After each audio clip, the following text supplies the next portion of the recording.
We're taking a break quickly, everyone. We do hope we are able to bring Dr. Babayo Sole back on the show for you this morning. The show returns shortly. Do stay with us.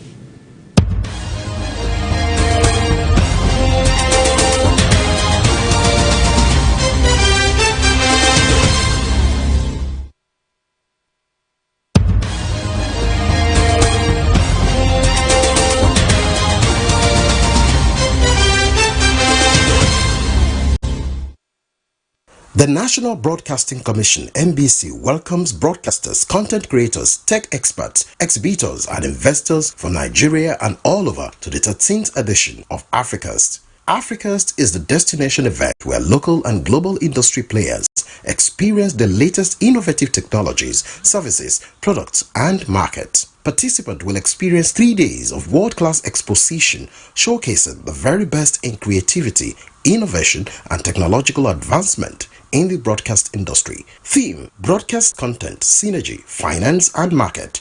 Date: Tuesday 24th to Thursday 26th October 2023. Venue: Marriott Hotel Ikeja, Lagos. Time: 9 a.m. to 5 p.m. daily. Chief Host: Honorable Minister of Information and National Orientation, Alhaji Muhammad Idris. Host: Balarabe Shehu Ilela, Director General. Announcer: Management. NBC, your right to quality broadcasting.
Let's bring back Dr. Sule now so he can continue that narrative where you left off. Doc, thank you for rejoining us on the program. Thank you very much. So you were making a point a while ago, and that was very salient. You were saying that, I mean, this is not the first time we would see attack from Israel against Hamas, that it has always happened with or without the support of the United States. I guess you want to take it up from there. Yes, thank you very much. As I was saying, without the U.S. support and supervision, Israel always is aggressive against Hamas and Palestine. We all know the history, we all know the trajectories, we all know the vicissitude and the antecedent that led to the contemporary situation at hand in Gaza and in Israel and Palestine. But the fundamental issue now at hand that you ask straightforward is that what is now the situation? What is the political implication of Joe Biden's visit and discussion with Netanyahu in Israel? Well, to me, it has to do more with the U.S. election, as far as my perception is concerned, of 2024 than of ceasefire between Israel and Hamas. Why I say so is because just 2 days ago, there was a debate in the United Nations Security Council, and 4 of the 5 permanent members accepted that there should be an unconditional immediate ceasefire. Later on, whatever it is, a discussion will follow up. But the United States of America decided to veto it, that it is not yet time for ceasefire. And then if that is the case, how could after just less than 48 hours of your veto against ceasefire and then again you travel to go and discuss with Israel's prime minister? It means you are going there in order to give up your support. Because of the internal pressure within the US itself, the situation whereby the Republican and the Donald Trump is on the neck of Joe Biden and Democrats, that it is the incapacitation and the inconsistency of the Democrat and Joe Biden that even led to to the surprise and unexpected attack by Hamas against Israel. So now it has been turned into a cold blood war for the 2024 presidential contest in the US. So Joe Biden is now in Israel in order to express all the support he can, in order to give all the maximum backup that is needed, so that he will justify before the citizens of the United States of America that yes, US has done all that it needs to do in support of Israel in order to continue to get the vote in 2024. So the issue of ceasefire is, you set this question aside for now. I think for any person that is conversant with the trend and the scenario in which the US-Israeli conflict always used to take place, you know that with the kind of damage earlier on sustained by Israel from the Hamas attack, it will be almost practically impossible for Israel to stop at any level until it quests its insatiable loss for the spilling of blood in Gaza to the level or to the extent that it feels that such an attack may no longer emanate again from Hamas or from Palestine before any question or discussion of ceasefire is now contemplated. I need to ask you this real quick. Of course, the U.S. has always had its alliance with Israel on matters such as this. In fact, once this attack on the 7th of October was launched by Hamas, Joe Biden, the U.S. president, came out and said that the U.S.'s support for Israel is rock solid. So that's not in doubt. But we've seen other allies, including Germany. I mean, the German chancellor was in Israel as well. He was the first head of government to visit Israel in the face of these, amidst this war. How do we begin to find cooperation? I mean, how do we begin to find nations across the world rallying around peace, not alliances with Israel, alliances with Palestine, which further deepens the division and encourages war? Well, let us be realistic to ourselves. Let us be practical. Let us not just try to be theoretical. The reality of the matter is, as of now, I don't see any alliance, or I don't see any force that can forge an alliance that will lead to force or a peaceful negotiation between the US-led bloc that support Israel and then any other bloc that will support Palestine for now. The reason is simple.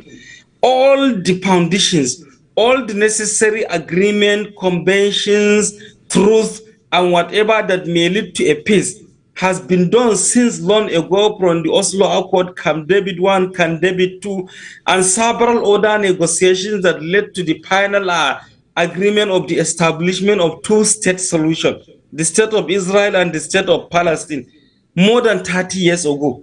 If this has been genuinely done with the sincerity of purpose, this should have now been a history for long.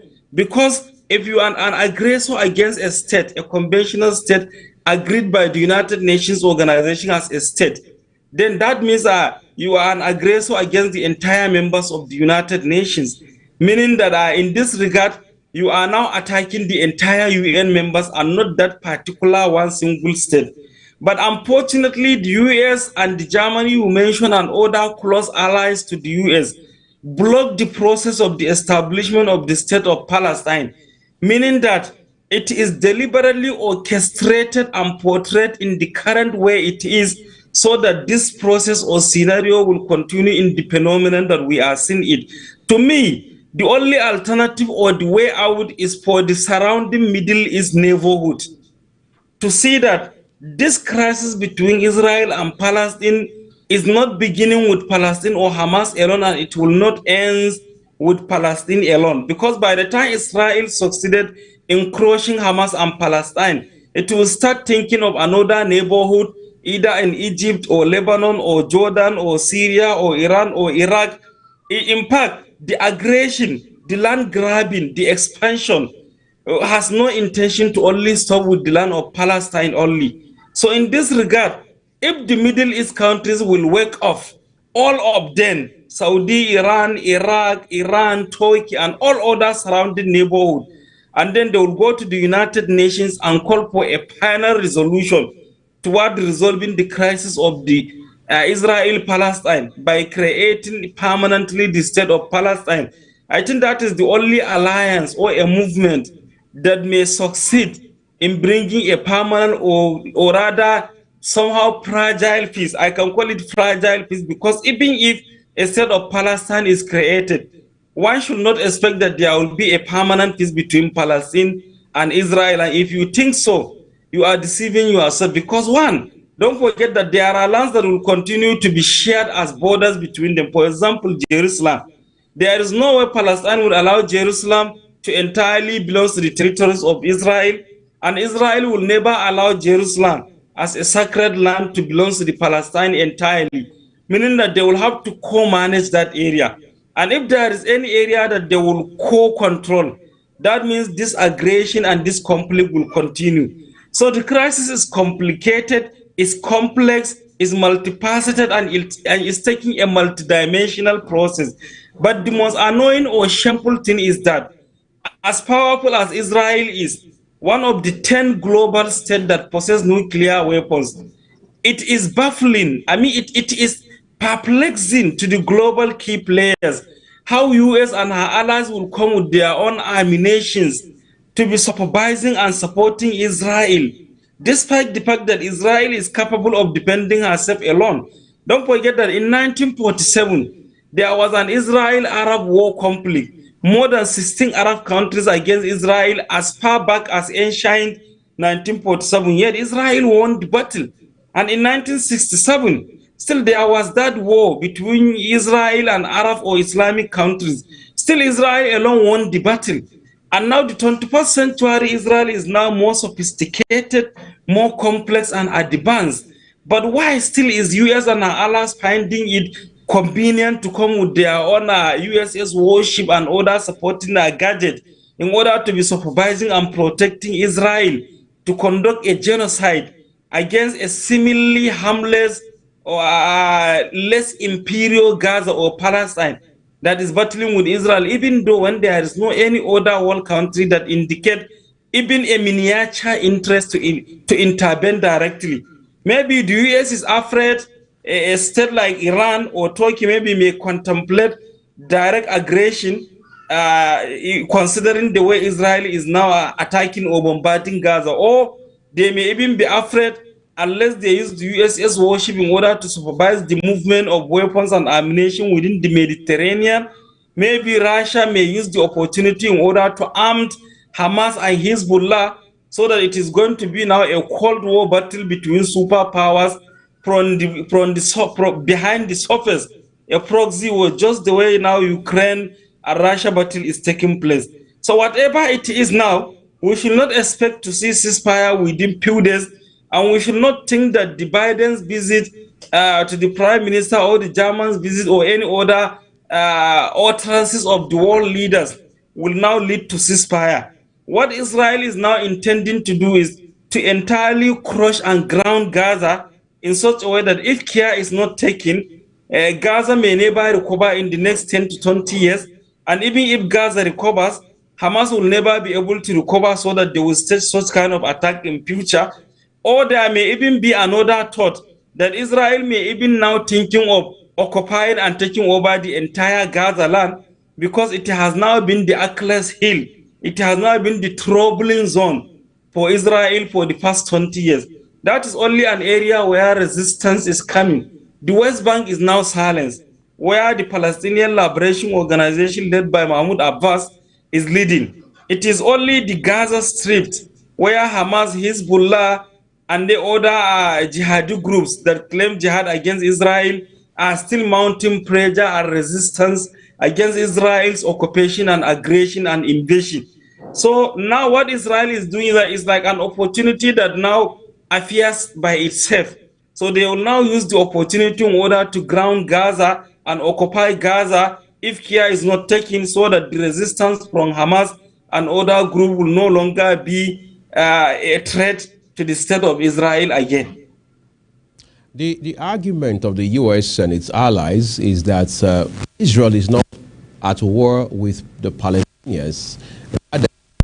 is working hard to push back the threats of Hamas. In fact, they say they want to root out Hamas. That's their resolve. So how do we draw a distinction between Israel warring against Palestinians and Israel being at war with Hamas? Is there a difference, or is a difference without distinction? Well, this is a ridiculous submission just to hoodwink the gullible audience of the world, to accept or rather to legitimize what Israel is doing. The reason why I say so is, let me give a simple example with you. If I attack your television station, for example, and then I will start saying that I am trying to close your programs, I am not referring to your audience, but I am just dealing with you. What does that mean? Your audience are the most affected because your social service is more beneficial to the audience more than you yourself, because no amount of salaries or wages or whatever protection will compensate your social services to the community because of the benefit of the knowledge that is being disseminated using your platform. So therefore, that is the exact example that I will give. What about in a war, there is what you call collateral damage. Now, what about the implication, the collateral? For example, what about the hospital that was attacked just 2 days ago, in which it was, although there are contradictory figures between 500 to 1,000, in which most of them are civilians. How is Hamas now affected by that? What about the siege? What about the blockage in terms of the supply of water, electricity, food, drugs, and other medical aid, food, and all other essential needs, in which even based on the Geneva Convention, that is some ethics of the principles of war or the rules of engagement, in which you cannot attack civilians, you cannot attack where the refugees are taking shelter, you cannot block water, you cannot cut electricity, you cannot block the supply of food, medical drugs, and other assistance. What about this? Is it affecting the few Hamas members, which are not more than 1% of the Palestinians? What about all of them are affected? And now it is said that more than 3,000 Palestinians are killed by this invasion or aggression. How many are Hamas members among them? So I think this argument or this discussion, yes, we may agree that it is Hamas that attacked Israel, and Israel is retaliating against Hamas attack, not against Palestine or Gaza. But then, if that is the case, I think there should be a battleground, not air strike. Identify where these Hamas members are. Go and engage them in a battle. Give some days or weeks and say that, okay, for those Palestinian members that you know that you are not Hamas members and you are not in support of what Hamas did, you have the opportunity, let us open the Rafah door to pass through Egypt or even come through the state of Israel. Will even give you shelter. We will now deal with Hamas. So let those that feel that they are not Hamas fighters escape silently and peacefully, even if they will be in the refugee camp or shelter. So that now the Hamas that feel, yes, we are bold enough to confront Israel, let us stay within the Gaza Strip and fight. Then you can go on with your air strike. Then you can go on with your ground battle.